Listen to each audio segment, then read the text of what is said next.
Imaginem só, um jantar onde, em vez de nos sentarmos em cadeiras, comemos deitados em sofás. Parece estranho, não é? Pois bem, na Roma Antiga era mesmo assim. Os banquetes eram muito mais do que uma simples refeição. Era um verdadeiro espetáculo, cheio de comida, regras e tradições. E é precisamente isso que vamos descobrir hoje. Como é que funcionava uma verdadeira festa romana, passo a passo. Ora, para entendermos isto tudo, vamos fazer uma viagem no tempo e seguir a ordem exata de um banquete romano. Começamos por espreitar a sala de jantar, depois provamos as entradas, avançamos para o prato principal e, claro, terminamos em grande com vinho e entretenimento. E no final vamos ver que, se calhar, estas tradições não estão assim tão longe do nosso dia-a-dia. Muito bem, vamos a isso. Para começar, o cenário. A sala de jantar, ou seja, o sítio onde tudo acontecia, era o verdadeiro centro da vida social em Roma. E tinha um nome muito específico. Chamava-se triclínio. O nome vem do grego trit, três, e clínium, de sofás. Eram 3 sofás dispostos em forma de U. E agora vem a parte mais, digamos, diferente para nós hoje em dia. Os romanos comiam deitados. Exatamente. Reclinavam-se sobre o lado esquerdo, todos bem confortáveis em almofadas, e assim ficavam com a mão direita livre para ir petiscando. É sem dúvida bem diferente da nossa mesa de jantar, não acham? Mas atenção, que ninguém pense que era só chegar e deitar-se onde quisesse. Não, não. O lugar de cada um era super importante e nada era deixado ao acaso. A disposição nos sofás era, na verdade, um autêntico mapa do poder. O sofá do meio, por exemplo, era o lugar de honra, o lugar VIP, só para o convidado mais importante de todos.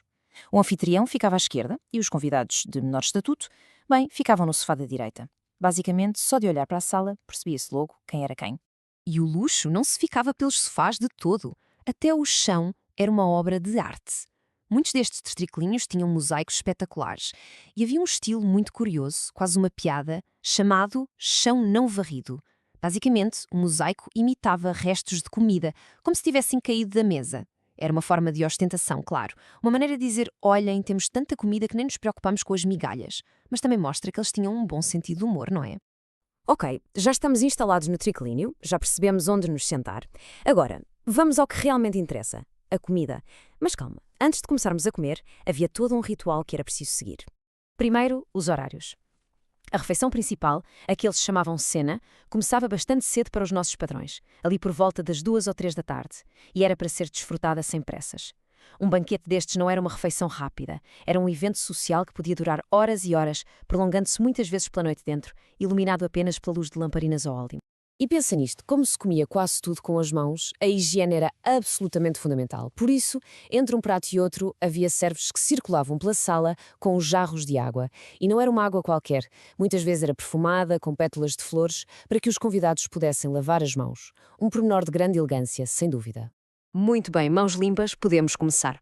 A primeira fase da refeição chamava-se gustatio, que podemos traduzir como as nossas entradas. O objetivo era simples, abrir o apetite com pratos leves e pequenos. É daqui que vem a famosa expressão latina ab ovo usque ad mala, que quer dizer do ovo às maçãs. E porquê? Porque era típico os banquetes começarem com ovos e acabarem com fruta, como as maçãs. Ou seja, a expressão significava do princípio ao fim.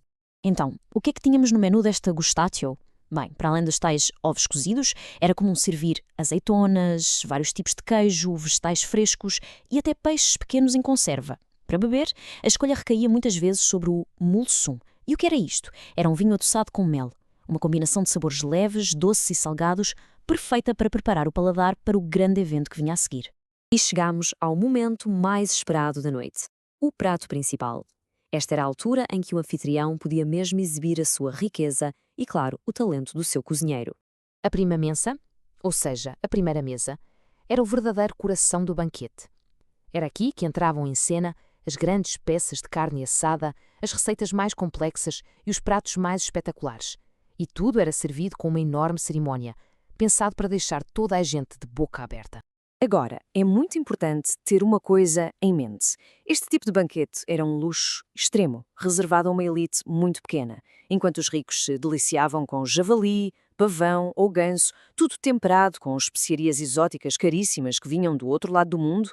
A esmagadora maioria da população romana comia de forma muito, mas muito mais simples. A sua dieta era à base de cereais como o pão e papas. O contraste era brutal. E se havia um ingrediente que definia a cozinha romana, era o garum. Este era o tempero secreto e estava em quase todo o lado. Era um molho super forte, feito a partir da fermentação de peixe e das suas entranhas. Sim, é isso mesmo. Os romanos adoravam isto e usavam-no em praticamente todos os pratos salgados. Pensem nele como uma espécie de molho de soja ou ketchup da antiguidade, só que com um sabor muito, mas muito mais intenso e salgado.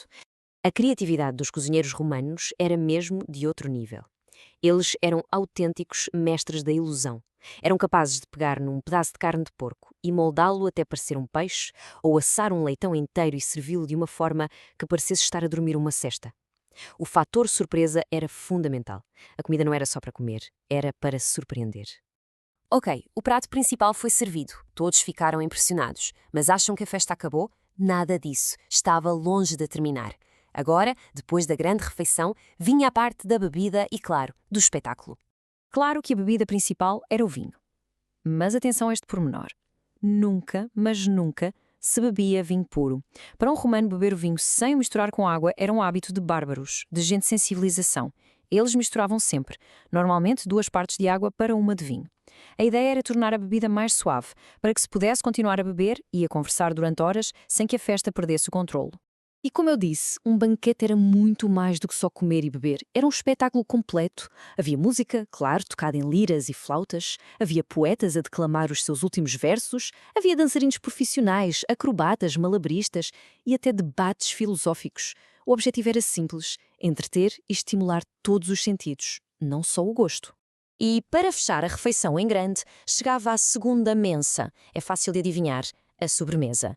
Nesta altura serviam-se frutas frescas da época, como figos e uvas, muitos frutos secos e também bolos. E um pormenor interessante: como o açúcar refinado não existia, o adoçante principal era o mel. Tudo era adoçado com mel. Devia ser delicioso. Bem, depois desta viagem gastronómica ao passado, fica a pergunta: o que é que sobrou disto tudo? O que é que estes costumes nos deixaram? A resposta pode ser surpreendente, porque a verdade é que a herança dos banquetes romanos está muito mais presente na nossa mesa do que se calhar imaginamos. Pensem nisto. A estrutura de uma refeição mais formal, dividida em 3 partes, entrada, prato principal e sobremesa, foi basicamente uma invenção deles. A tal ordem, gustatio, prima mensa, secunda mensa, é exatamente a mesma lógica que seguimos hoje num jantar mais elaborado. E não é só a estrutura. Herdámos também a própria ideia de que um jantar é um grande evento social, um momento para estar com os amigos e a família. E mais, a importância da apresentação dos pratos, de fazer comida que também seja bonita e até o uso de muitas das nossas ervas aromáticas, como o alecrim e os coentros, tudo isso são ecos da cozinha romana que chegaram até aos nossos dias. E para terminarmos esta nossa viagem, fica uma questão para pensarmos. Depois de conhecermos estes menus tão exóticos e diferentes, se tivessem um convite para um banquete romano, o que é que iam querer mesmo experimentar? O famoso javali? O pavão? Ou se calhar iam diretos às sobremesas com mel? Fica a pergunta no ar.